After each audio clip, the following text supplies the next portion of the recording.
nous aurons besoin d'une tranche de papaye, des tranches d'ananas, du miel, des épices douces. Alors les épices douces, c'est de la cannelle, de l'anis étoilé et des graines de cardamome. Il nous faut aussi du beurre. On va commencer donc par couper les tranches d'ananas en dés,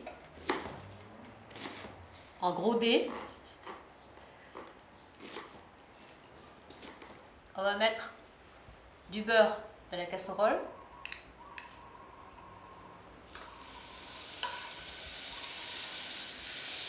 On finit donc de couper l'ananas.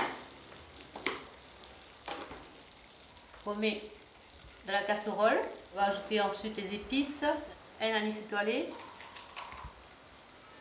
les graines de cardamome et la cannelle. Bon, la cannelle, je sais, pas tout le monde aime la cannelle, mais c'est tellement bon.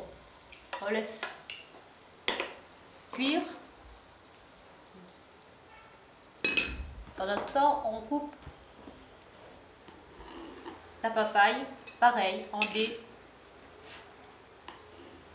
comme l'ananas. On va ajouter un petit peu de miel. On va ajouter 3 cuillères à soupe de miel. Ça prend de la couleur. Là.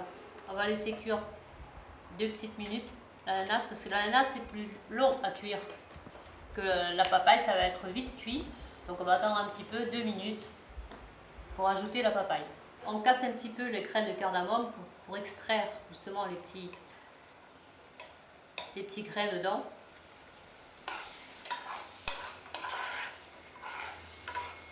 Voilà. La texture change, le sirop s'épaissit. On ajoute maintenant la papaye. On laisse bien prendre le jus, prendre le goût. Là, on va laisser cuire une petite minute ensemble, que ça prenne bien le jus de l'ananas, le goût et tout. Voilà, c'est la fin de cuisson. Là, j'arrête le feu et on passe au dressage. On va dresser notre soupe de fruits, de papaye et d'ananas. On va bien les remplir. On va enlever quand même les graines de cardamome. On va faire le petit dressage joli. Là, un petit peu de menthe, des feuilles de menthe.